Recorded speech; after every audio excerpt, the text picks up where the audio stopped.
Ok, buenas noches. Oseas capítulo 1.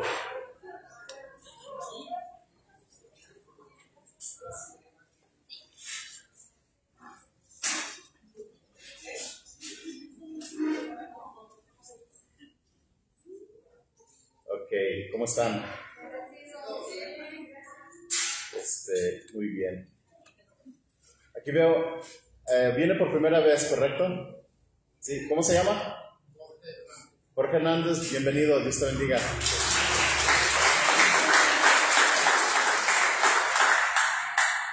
Ya todos son de casa, sí. O sea, luego, es un grupo chico, salen las antenitas detectoras. Ok, muy bien. Buenas noches, bienvenidos. Hoy iniciamos otro libro profético. Muy bien, entonces, Oseas capítulo 1. Oseas significa salvación y es el equivalente de Josué. Si recuerdan, Números, el Josué que estuvo con Moisés, en Números se le llamó Oseas, o sea, es equivalente. Bueno, vamos a orar y vamos a entrar para empezar o dar la introducción a este otro libro que iniciamos, Oseas capítulo 1. Ok, ¿listos? ¿Qué tal si oramos? Hoy te damos toda la gloria y la honra, Señor, porque has sido muy bueno con nosotros. Gracias por salvarnos, por redimirnos. Este nombre de Oseas nos recuerda lo que tú hiciste por nosotros. Una salvación tan grande, dice Hebreos, y que debemos estar alertas, pendientes, firmes, caminando contigo, Señor. Por eso, hoy en esta noche venimos a tu palabra para que, por favor, la abras a nuestro corazón, a nuestra mente, a nuestro espíritu, Señor, y que podamos aplicarla a nuestras vidas, Señor. Gracias por estos ejemplos del Antiguo Testamento que sirven como ejemplo para que nosotros no caigamos en eso mismo, Señor, así como dijo Pablo. Bendice a mis hermanos, a mis hermanas, llénalos de tu gracia hoy, a cada uno de nosotros. Y ruego también por el ministerio de niños, que mi esposa va a estar al pendiente de ellos. Ruego que la uses ahí para mostrarles tu palabra y tu amor. En el nombre de Cristo Jesús te lo pedimos y todos tus hijos se lo decimos. Amén. Ok, les voy a dar un poquito de historia. Al Antiguo Testamento se le ha llamado la ley y los profetas. Cuando escuchas, es que en la ley y los profetas está refiriéndose al Antiguo Testamento. Y obviamente cuando decimos ley y los profetas, también incluye los libros históricos, los libros poéticos y los proféticos. Ahora, los libros proféticos se han dividido en dos secciones principales: los profetas mayores y profetas menores. De Isaías a Daniel se le conoce como profetas mayores. De Oseas a Malaquías se le conoce como profetas menores. Y hoy empezamos esta sección de profetas menores. Se les llama profetas menores no porque sean más importantes que los demás o que los profetas mayores, sino por el contenido. El contenido que tienen es más corto, es menos, pero de hecho la realidad, no sé por qué pusieron a Oseas en los profetas menores, porque Oseas en realidad es más grande que Daniel. Bueno, pero eso ya se lo dejamos a ellos. Yo nomás vine a servir. Pero con este libro, como mencioné, hemos llegado a los profetas menores. Y permíteme darte algo de historia para que podamos entender a dónde está y a quién fue enviado Oseas. Si recuerdas, Salomón había grabado las cargas sobre el pueblo de Israel. Salomón murió, les había dado mucho impuesto, entonces Roboam heredó el reino. Para este entonces las 12 tribus todavía estaban unidas, pero cuando muere Salomón, el pueblo liderado por Jeroboam va con Roboam y le pide que le aligeren los impuestos o el yugo o las cargas. Entonces Roboam primero consultó a los ancianos y básicamente le aconsejaron que escuchara al pueblo. Y mira, les dice, si te haces servidor del pueblo, te va a ir bien. Hazte su servidor, escúchalos. Dice la Biblia que Roboam abandonó ese consejo. ¿Qué fue lo que hizo? Fue y consultó a sus amigos, los jóvenes, los que crecieron con él, de hecho los que le servían cuando él era niño. Entonces estos jóvenes le aconsejaran que dijeran esto a las 10 tribus de Israel. Y él dijo esto: el menor dedo de los míos es más grueso que los lomos de mi padre.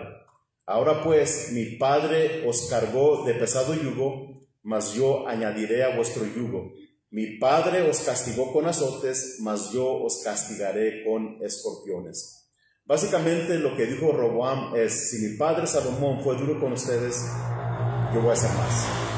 Y no les voy a aligerar la carga. Yo soy más, dice, mi dedo, mi meñique es más grueso que el lomo de mi padre. Como soy mejor, o soy mayor, como dando esa intención. Al oír esto, las 10 tribus de Israel, liderados por Jeroboam, se separaron del reino e hicieron otro reino, que se le vino a conocer como el reino del norte, o también se le conoce como el reino de Israel, el reino de Efraín o Samaria. Entonces el reino del sur se quedó conformado por 2 tribus, la tribu de Benjamín y la tribu de Judá. Entonces Oseas fue enviado a profetizar al reino del norte, a las 10 tribus que se llevó Jeroboam. Y en realidad en este reino del norte no tuvo ningún rey bueno, ningún rey que haya hecho lo recto delante de Dios. Y todo comenzó porque Israel se había apartado se había dividido y se fueron al norte. Miren, este fue el dilema. Jeroboam se vio con este problema.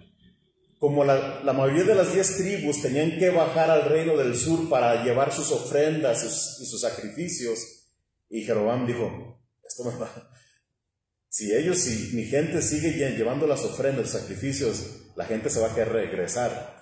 Entonces, por temor a perder a la gente, Jeroboam levantó unos becerros de oro, los instaló uno en Dan y el otro en Betel, para que la gente del norte no fuera al sur a adorar, y eso se tornó en idolatría, porque ahora estaban adorando a los becerros de oro en lugar de adorar al Dios vivo y verdadero. Y en realidad, queridos hermanos, la idolatría fue la causa, fue la raíz de tanta maldad en ese reino del norte y lo que provocó el juicio de Dios sobre ellos. Miren, este libro profético para mí se me hace fuerte en su aplicación, porque usa el ejemplo de un matrimonio bajo pacto, es decir, un matrimonio casado bajo la ley de Dios o la ley de Moisés. En este escrito, Dios compara su relación con la nación de Israel como si fuera su marido. Israel, el reino del norte, es ilustrada como la esposa que viola el pacto del matrimonio. Ahí va la pregunta: ¿cómo se viola un pacto de matrimonio? ¿O cómo se ha violado? ¿Cómo? Infidelidad, adulterio, fornicación, básicamente adulterio, infidelidad. Y en este caso, Israel fue infiel al caer en idolatría, adorando dioses falsos como Baal, Astoret, Chemos, Milcom y muchos dioses que en su culto, de la manera que los llevaban a cabo, era prostitución, entre comillas, sagrada, era prostitución idolátrica. Muchos como Chemos, Milcom, algunos que quemaban vivos a sus hijos para adorarlos, y muchas prácticas abominables delante de Dios. Y por adorar a otros dioses, la nación fue infiel espiritualmente, es decir, cometió adulterio espiritual. ¿Ok? Miren, el adulterio físico es uno de los pecados más dolorosos que se pueda cometer en contra de un cónyuge o de una persona. No solo la parte ofendida sale lastimada, devastada y herida, sino que los hijos también sufren grandemente. ¿Okay? Yo vengo de un matrimonio así, porque la mayoría de las veces en una infidelidad termina en divorcio y se tienen que separar. y los hijos sin querer son despojados de una parte importante que es para su crianza y para crecer con amor y cariño que ambos padres aportan en el matrimonio para ellos. Entonces, por eso Dios dice que Él aborrece el divorcio, ¿ok? No fue la intención de Dios jamás. Ahora, el adulterio en un matrimonio cristiano es un poco peor. Ya es una transgresión porque se tiene conocimiento de que es algo que Dios abomina. Es tan grave la ofensa que pastores que han caído en ese pecado ya no se les permite seguir ejerciendo el pastorado. O ya no se, algunos quizás los permiten, pero la mayoría ya no les permiten seguir con la vocación. Miren, y Dios usa esta figura, Dios usa este ejemplo físico de adulterio y lo incorpora a su relación de su pueblo, que tiene con su pueblo Israel. Y iguala el impacto y el dolor que produce este adulterio físico y lo compara, lo asimila con el adulterio espiritual, ¿sí?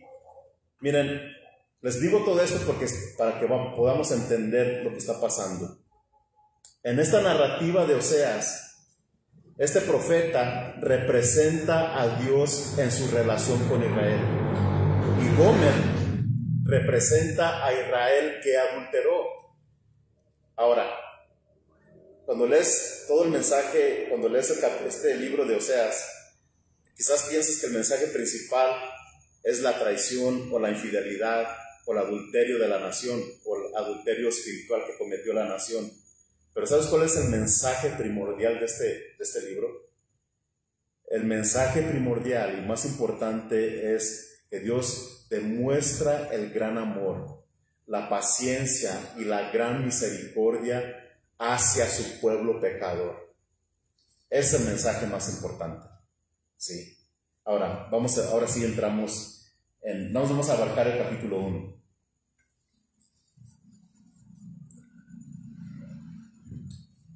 Entonces, fíjate lo que dice el versículo 1. Palabra de Jehová que vino a Oseas, hijo de Beeri, en días de Usías, Jotam, Acaz y Ezequías, reyes de Judá, y en días de Jeroboam, hijo de Joás, rey de Israel. Aquí vemos que el ministerio de Oseas abarcó todo este periodo de reyes. Y muchos escolares difieren en el tiempo que duró su ministerio. Unos especulan que duró 20 años, otros 30, otros 40, otros 50, algunos que dicen hasta 60 años. Lo que sí te puede decir hoy, te recomiendo que leas, cuando estemos estudiando Oseas, te recomiendo que en tu casa leas Segunda de Reyes, capítulo 15 al 19, ¿ok? Segunda de Reyes, capítulo ¿qué? 15 al 19, lo lees, eso te lo voy a dejar de tarea para que puedas entender lo que está sucediendo aquí. Y en el versículo 2 dice la palabra, el principio de la palabra de Jehová, por medio de Oseas, dijo Jehová a Oseas, ve, tómate una mujer fornicaria e hijos de fornicación, porque la tierra fornica apartándose de Jehová. Dios le manda a Oseas que se case con una mujer fornicaria. Aquí en la Reina Valera dice fornicaria, pero la Biblia de las Américas la tiene más acertada la traducción. La palabra es ramera. Cásate con una prostituta, le está mandando, ¿ok? Dice, cásate con una ramera y después te va a traicionar. Y luego lo aplica a la tierra. Dice, porque la tierra también se prostituye se están apartando de Dios, prostituyendo, se dice ahí en el versículo 2. Ok, miren, hay diferentes puntos de vista sobre este versículo. Unos dicen que Gomer, vamos a hacer el nombre de su esposa, unos dicen que Gomer era ramera cuando Oseas se casó con ella. Pero algunos objetan porque dicen eso sería inmoral para el ministerio profético de Oseas y sería contrario a las instrucciones que Dios da. El otro punto es de que Gomer no era una mujer inmoral cuando se efectuó el matrimonio, pero después se hizo ramera Y varios escolares se apegan a esta segunda interpretación porque dicen, es que Dios, ya conociendo lo que ella iba a hacer, Dios es todo, Dios lo sabe todo, pudo decirlo así como está escrito. Otros dicen que este versículo es solamente una ilustración o una parábola y no un hecho real. Ahí te dejo esos tres. Pero sea lo que sea, no cambia el mensaje principal, ¿ok? No cambia el mensaje principal. Y yo sí creo que fue un hecho real lo que hizo Oseas. Ahora, mi pregunta surge, ¿cómo puede Dios mandarle a uno de sus hijos, a uno de sus ministros a hacer algo así? Y yo digo, pues ¿por qué no? Él es Dios, Él es soberano. Y yo dije, la realidad, queridos hermanos, Dios mismo lo hizo con la nación de Israel. Antes de escogerlos, antes de elegirlos, Dios ya sabía que esta misma nación les sería infiel. Y nosotros como creyentes en el nuevo pacto no nos quedamos atrás, hermanos. ¿Sí? Miren, Dios mandó a su Hijo a morir por ti y por mí, sabiendo que no eras perfecto. La palabra de Dios dice que Dios muestra su amor para con nosotros en que siendo aún pecadores, Cristo murió por nosotros. Jesús murió por Pedro sabiendo que lo iba a negar 3 veces, ¿sí? Y murió por ti, por mí, sabiendo que aún después de ser salvo, un día ibas a fallar. Y no me diga que no has fallado. Un pastor hizo esta nota acerca del mensaje de Oseas. Dice, el profeta no solo iba a escribir y entregar el mensaje de Dios, sino a vivirlo, ¿ok? Es decir, Oseas iba a vivir en carne propia lo que es sufrir un adulterio. Iba a experimentar la agonía de una infidelidad en su contra antes de predicárselo a la gente. Yo digo, wow, está fuerte eso. Yo digo, ¿cómo se sentiría Oseas cuando se le mandó esto? Es posible que quizás no quisiera hacerlo, pero obedeció. Y déjame decirte que en el Antiguo Testamento a veces Dios daba tareas a los profetas, les daba misiones que ¿en serio?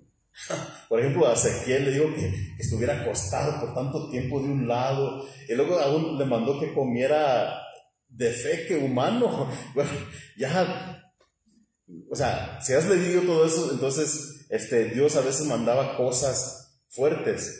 Ahora yo te hago la pregunta, ¿cómo responderías si el Señor te pidiera hacer algo que sabías que te iba a lastimar, que sabías que te iba a doler emocionalmente?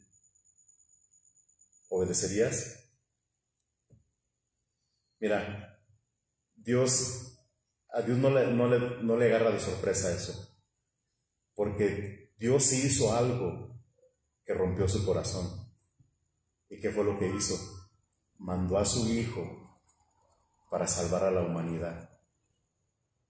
Y yo creo que no hay nada más doloroso que uno de tus propios hijos muera inocente, sin pecado, y luego por gente mala, por pecadores, ¿sí?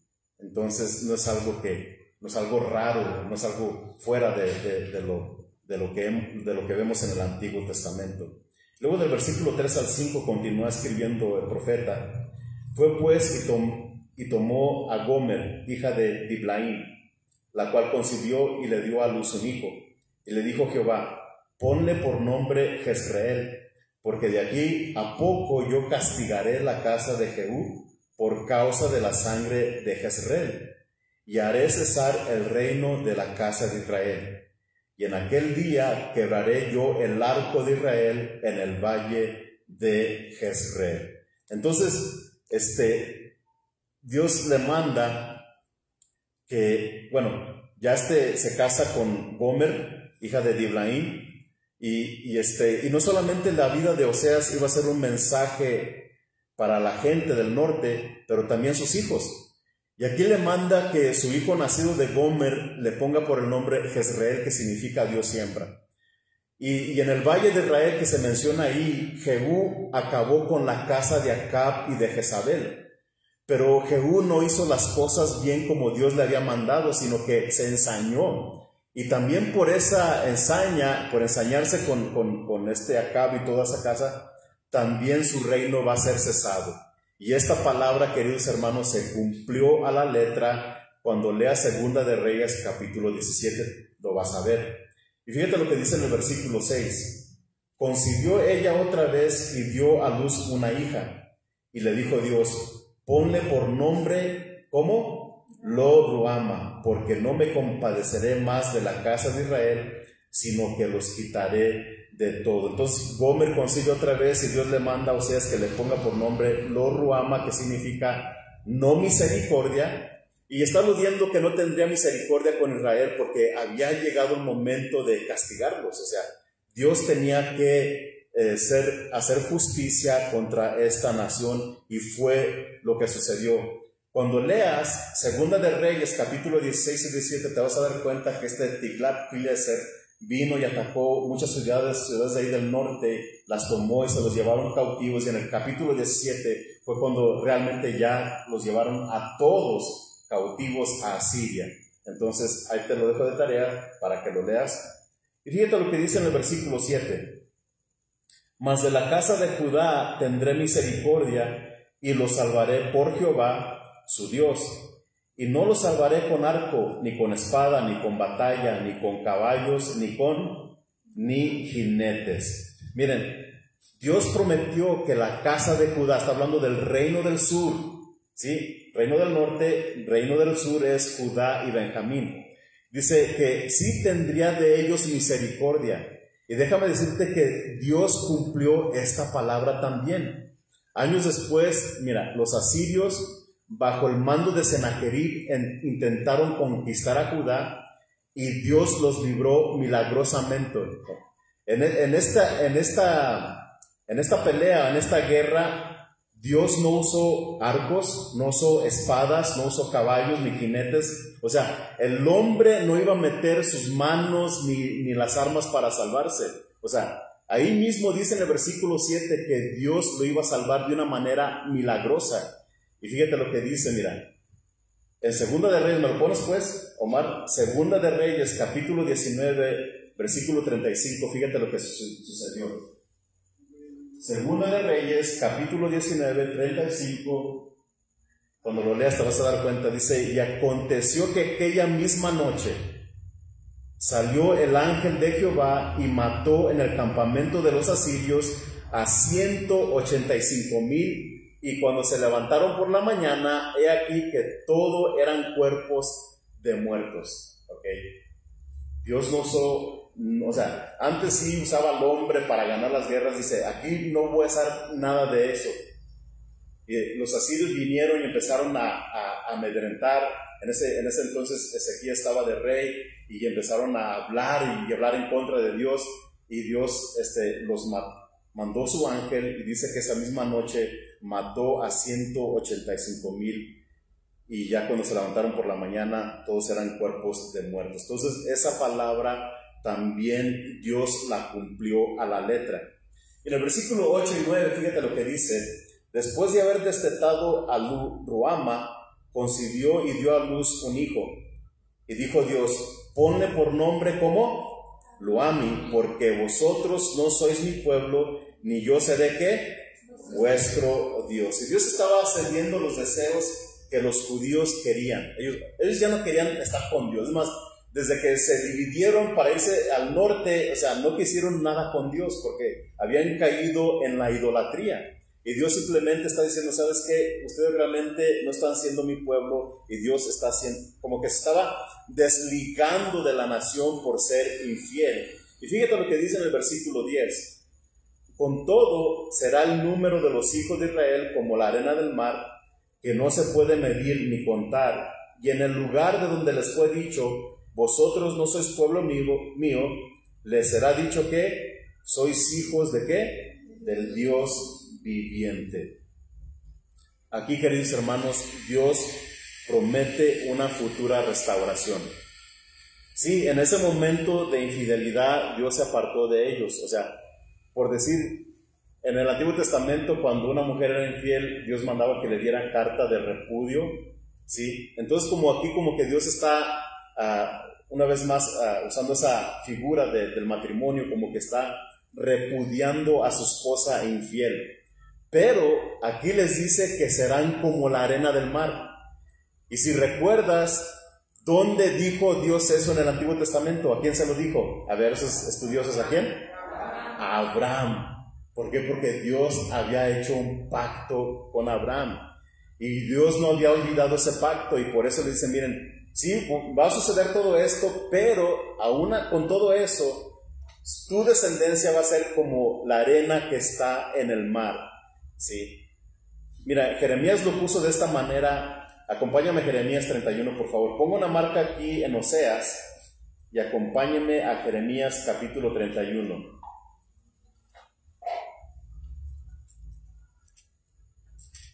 Si le das hacia atrás, va a dar con Daniel, Ezequiel, Lamentaciones y luego Jeremías. ¿Cómo están, hermanos? ¿Están durmiendo o qué? ¿Qué digo que sí?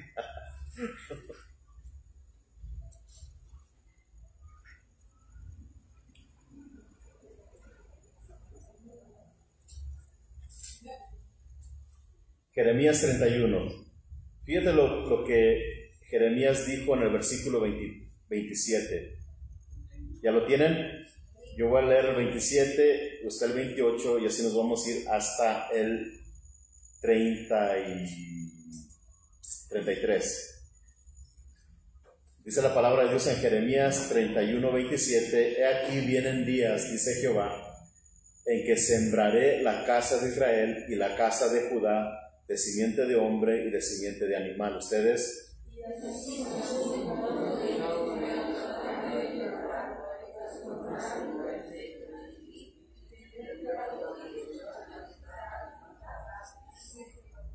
En aquellos días no dirán más, los padres comieron las uvas agrias y los dientes de los hijos tienen la dentera. ¿Ustedes?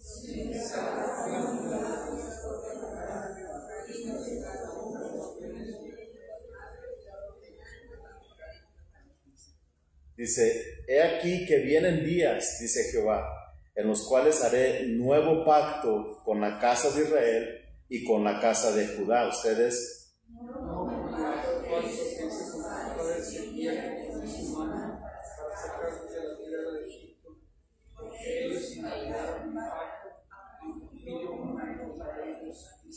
Ya está, una vez más usando la figura de marido. Ellos invalidaron mi pacto, aunque yo fui un marido para ellos. O sea, fueron infieles, cometieron adulterio espiritual. Y luego todos juntos el versículo 33. Pero este es el pacto que haré con la casa de Israel después de aquellos días, dice Jehová. Daré mi ley en su mente y la escribiré en su corazón, y yo seré a ellos por Dios, y ellos me serán por pueblos. Una vez más, Dios prometiendo una futura restauración.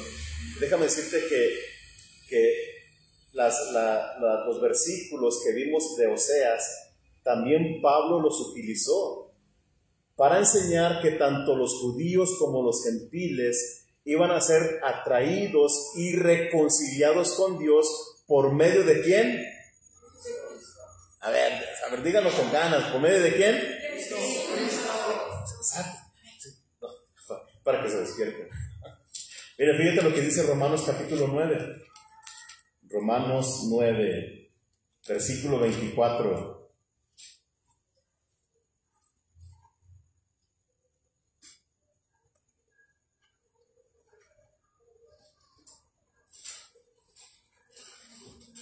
Dice Romanos 9:24, a los cuales también ha llamado, esto es, a nosotros, no solo de los judíos, sino también de los gentiles. Como también en Oseas dice, llamaré pueblo mío al que no era mi pueblo, hablando de los gentiles, y a la no amada como amada. Y en el lugar donde se les dijo, vosotros no sois pueblo mío, el versículo 10 de Oseas que acabamos de leer, allí serán llamados ¿qué?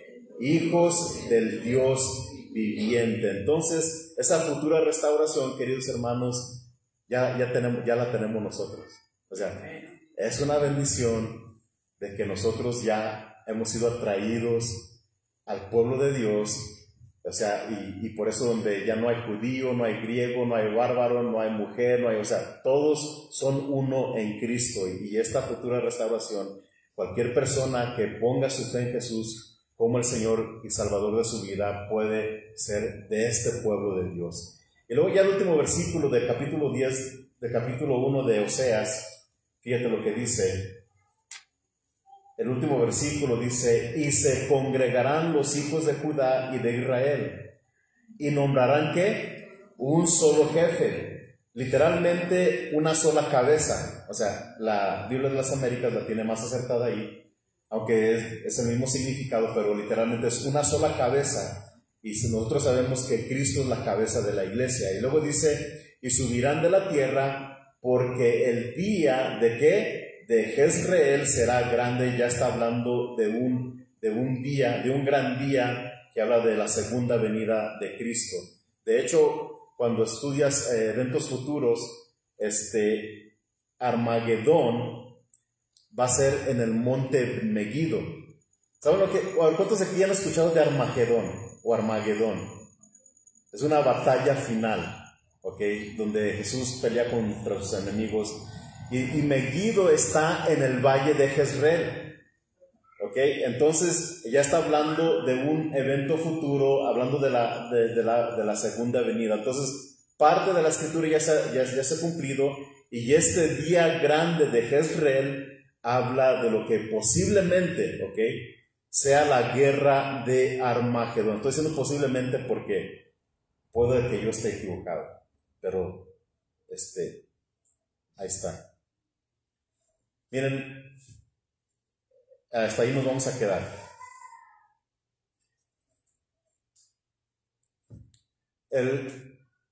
La aplicación yo creo que es muy obvia, hermanos.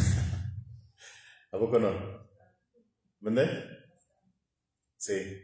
La aplicación es no caer en adulterio espiritual.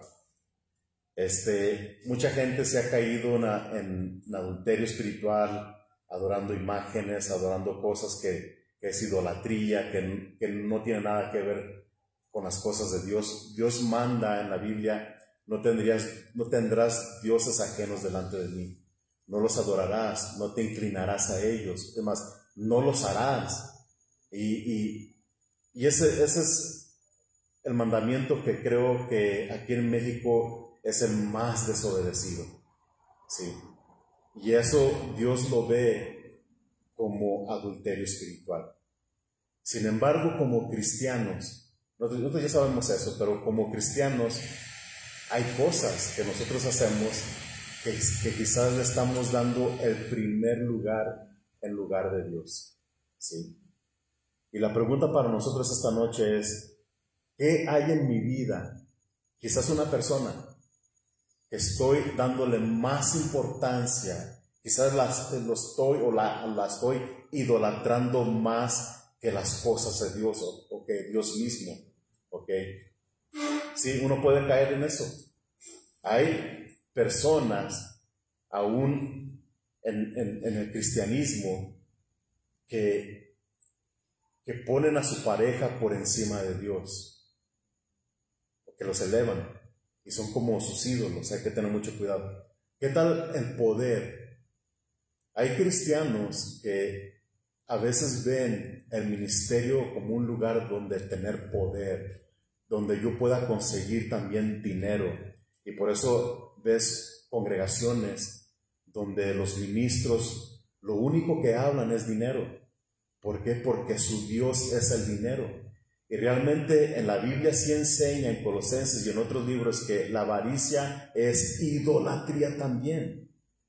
Y una pregunta que también debemos hacer nosotros es: ¿qué avaricia, qué codicia hay en mi corazón que...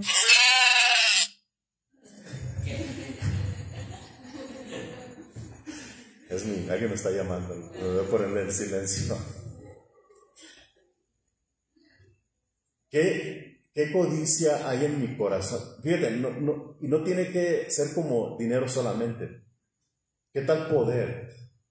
¿Qué tal la codicia de querer ser reconocido aún en el cristianismo? Hay personas, hay cristianos que hay en ellos un deseo grande de ser reconocidos, de ser celebridades, aún en el ambiente cristiano.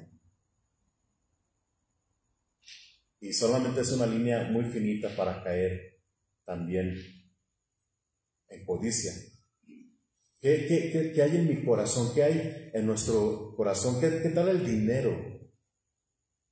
¿Qué tal el placer? Y por eso, queridos hermanos, hoy necesitamos hacernos esta pregunta. ¿Qué hay en nuestras vidas que debemos de checar para no caer en eso, en ese adulterio espiritual? Puede haber muchas cosas. Pero ya quiero terminar leyendo este último pasaje de la Biblia en Efesios. ¿Me acompaña? Efesios capítulo 2.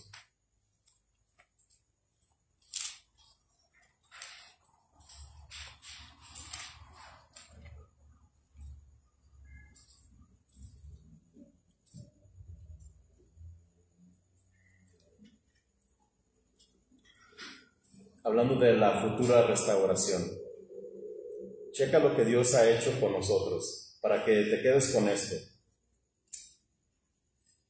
¿Ya lo tienen? Efesios 2, lo vamos a leer, y vamos a leer del 12 al 20. Yo leo el 12, usted el 13, y así nos vamos a ir.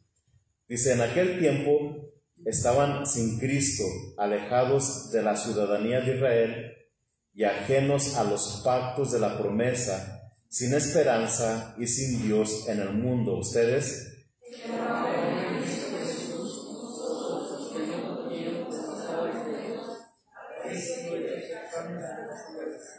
ahí está. Nosotros que estábamos lejos, fuimos acercados por medio de la sangre de Cristo. Versículo 14 dice: porque Él, Jesús, es nuestra paz, que de ambos pueblos, el pueblo judío y el pueblo gentil, ¿qué hizo? Hizo uno, derribando la pared intermedia de separación. Ustedes,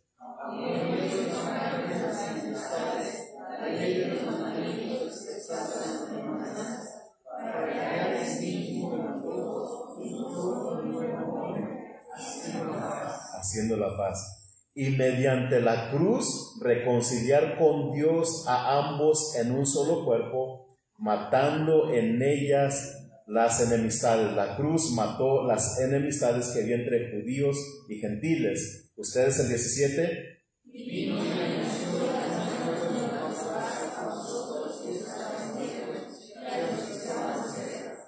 Porque por medio de Él, los unos y los otros tenemos entrada, checa, por un mismo espíritu. ¿A quién? Al Padre. O sea, así tanto los judíos y los gentiles tenemos una entrada por el mismo espíritu, es decir, por la misma manera de ir al Padre es a través de Cristo. O sea que ahí está, versículo 19, ustedes.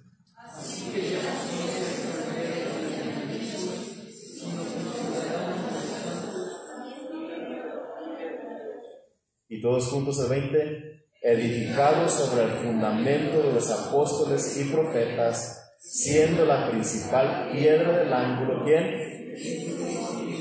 ¿Quién? A ver, díganlo bien. Siempre que leo ese pasaje, siempre me bendice y me llena. Estábamos lejos, pero ahora hemos sido acercados a Dios. Y Dios ha quitado toda enemistad, quitó la pared que nos dividía, o sea, quitó todo. Y ahora todos tenemos acceso al Padre por un mismo espíritu. O sea, ¿por qué? Reconciliados por medio de la obra de Jesucristo nuestro Señor. Dios es bueno, ¿un poco no? Dios muestra su amor para con nosotros, en que siendo aún pecadores, ¿qué? Cristo murió por nosotros. El mismo mensaje de Oseas. Oramos. Señor, te invito a que se ponga de pie. Señor, muchas gracias. Yo te ruego que por favor escudriñes nuestros corazones y que nos muestres si hay algo de idolatría en nosotros, Señor. Y es muy fácil caer en eso. Y yo ruego que por favor nos ayudes y nos vayas quitando esas cosas que estorban nuestra relación contigo. A ti la gloria por siempre, Señor, en el nombre de Jesús. Amén. Puede pasar el grupo de alabanza para terminar con este canto, por favor. Bueno, buenas noches los que están conectados. Dios los bendiga.